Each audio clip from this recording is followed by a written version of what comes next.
जय महाकाली, महालक्ष्मी, महासरस्वती, माँ कामाख्या। जय भैरव बाबा, जय हनुमान जी, जय सद्गुरुदेव महाराज। श्रीमद् देवी भागवत महापुराण प्रथम खंड में तृतीय अध्याय का 11वां भाग 11वां अध्याय की कथा हम लोग सुनेंगे। कथा यह है कि सत्यव्रत द्वारा बिंदु रहित सारस्वत बीज मंत्र ऐ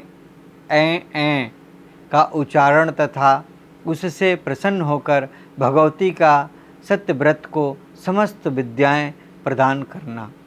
लोमस बोले, हे जमदग्ने,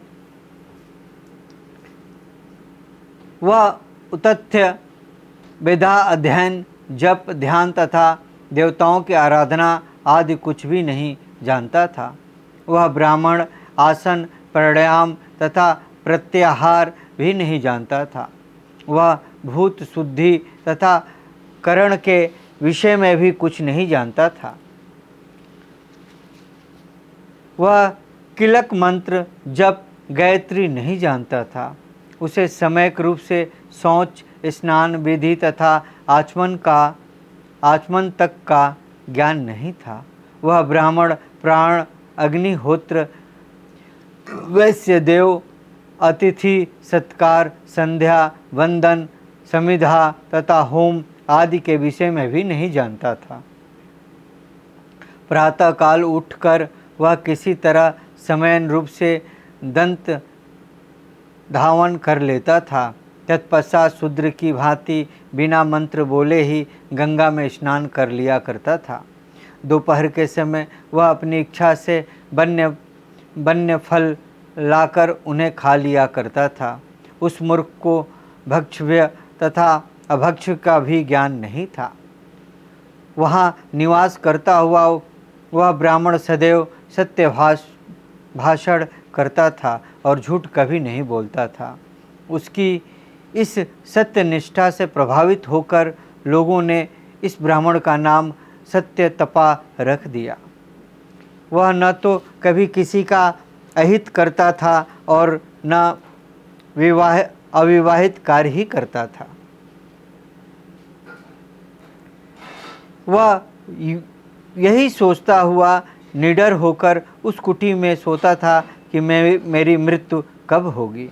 मैं इस वन में दुखपूर्वक जी रहा हूँ। मुझ मूर्ख के जीवन में धिक्कार है, अतः अब मेरा शीघ्र मर जाना ही उत्तम है। देव ने ही मुझे मूर्ख बनाया है। इसके अतिरिक्त कोई अन्य कारण मुझे जान नहीं पड़ता। उत्तम कुल में जन्म ग्रहण करके भी मैंने अपना जीवन व्यर्थ गंवा दिया। जैसे रूप संपन्न वंध्या स्त्री, फल रहित वृक्ष तथा दूध न देने वाली गाय, ये सब निरर्थक होते हैं। उसी प्रकार मैं भी निष्फल कर दिया गया हूँ।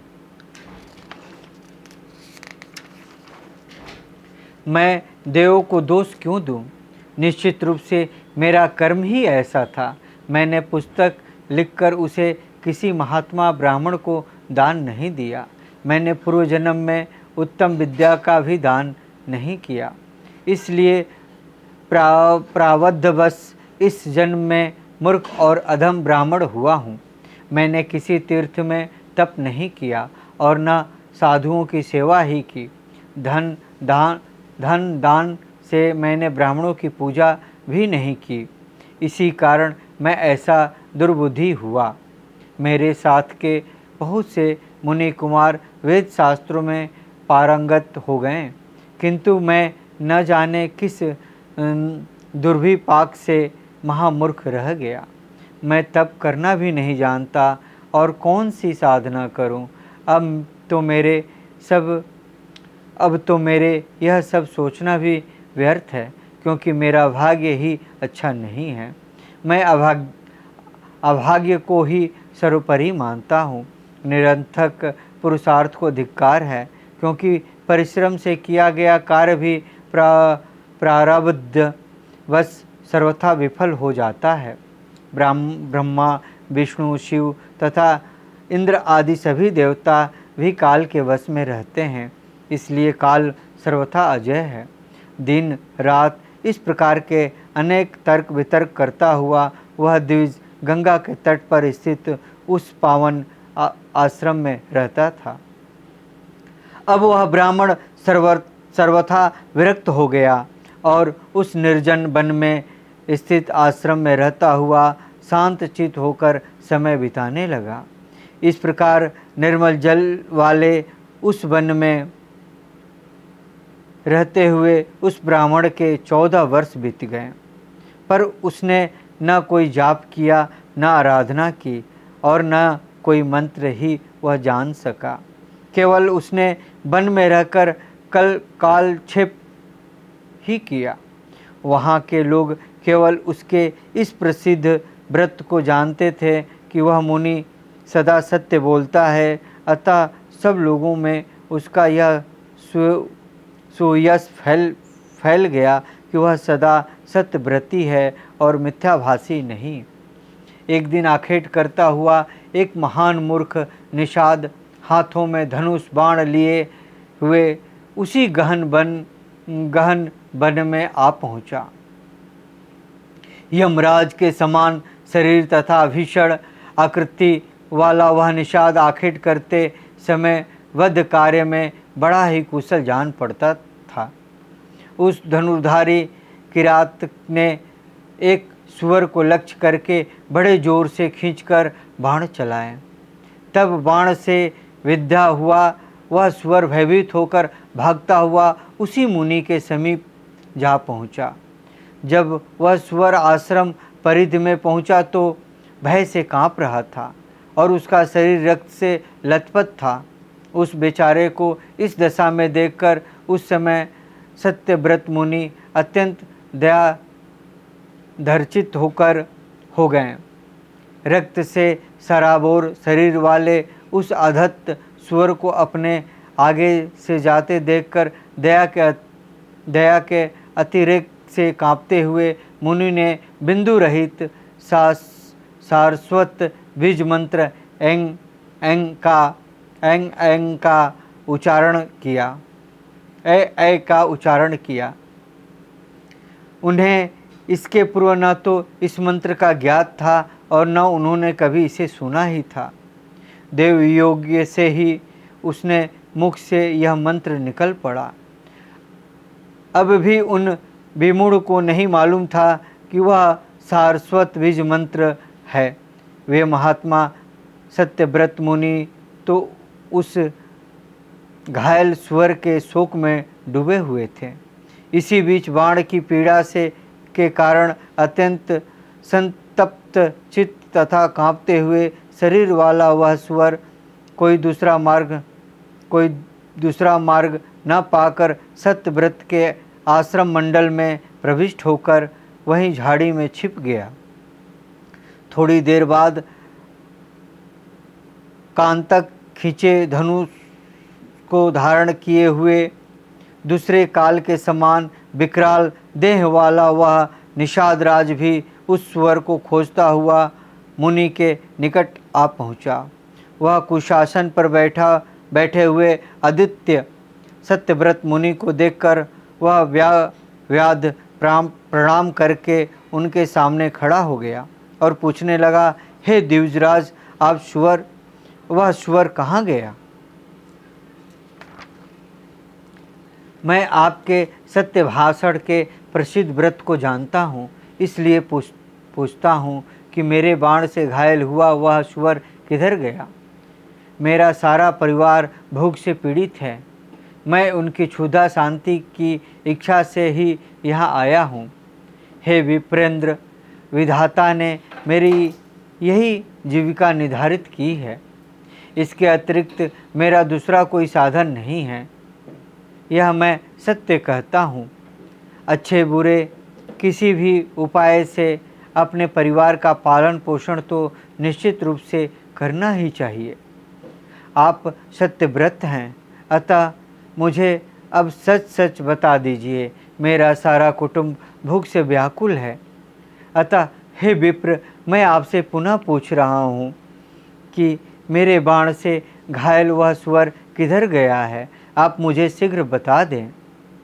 उस व्याध के इस प्रकार बार बार पूछने पर महात्मा सत्यव्रत मुनि बड़े असमंजस में पड़ गए और मन में सोचने लगे कि अब मैं क्या करूं, जिससे मेरा सत्यव्रत नष्ट न हो और मुझे यह भी न कहना पड़े कि मैंने उसे नहीं देखा है। तुम्हारे बाण से घायल वह स्वर भाग गया, यह मिथ्या मैं कैसे कहूँ? और यदि इसे सच बता देता हूँ तो वह क्षुधा से आतुर होकर बार बार स्वर को पूछ रहा है, अतः उसे खोजकर अवश्य ही मार डालेगा। वह सत्य सात्विक सत्य नहीं है जिससे किसी जीव की हिंसा होती हो, तथा वह असत्य सत्य ही है जो दया से युक्त हो, जिसके द्वारा प्राणियों का कल्याण हो, वही सत्य है, और जो इसके विपरीत है वह असत्य है। इन परस्पर विरोधी प्रसंगों में मेरा हित कैसे हो? मैं क्या उत्तर दूं जिससे मेरी बात झूठी न हो? लोमस मुनि ने कहा, हे ब्राह्मण, ऐसा विचार करते हुए वे सत्यव्रती मुनि धर्म संकट में पड़ गए और व्याध को यथोचित उत्तर नहीं दे सके। बाण से आहत स्वर को देखकर मुनि सत्यव्रत के द्वारा जो करुणा युक्त एंग एंग एंग एंग एंग ए शब्द उच्चारित हो गया था, उस अपने बीज मंत्र से प्रसन्न होकर भगवती शिवा ने उन्हें दुर्लभ विद्या दे दी। देवी की बीज मंत्र का उच्चारण करते ही मुनि सत्यव्रत के हृदय में समस्त विद्याएं प्रस्फुटित हो गई और वे उसी प्रकार कवि हो गए जिस प्रकार पूर्व काल में महर्षि वाल्मीकि। तत्पश्चात सत्यकाम, धर्मात्मा तथा दयालु ब्राह्मण सत्यव्रत ने अपने सामने खड़े उन धर्मधारी व्याघ्र से एक श्लोक इस प्रकार कहा, जो आँख देखती है वो बोलती नहीं, और जो वाणी बोलती है वह देखती नहीं, अतः अपने ही प्रयोजन की सिद्धि में तत्पर हे व्याध, तुम बार बार क्यों पूछ रहे हो? उस मुनि के ऐसा कहने पर पशुओं का वध करने वाला वह व्याध अब स्वर से निराश होकर अपने घर लौट गया। इस प्रकार वे सत्यव्रत नामक ब्राह्मण दूसरे वाल्मीकि के समान कवि हो गए और समस्त लोकों में प्रख्यात हो गए। तत्पश्चात उन सत्यव्रत ब्राह्मण ने सारस्वत बीज मंत्र का विधि पूर्वक जप किया और वे पृथ्वी तल पर पंडित के रूप में अत्यधिक विख्यात हो गए।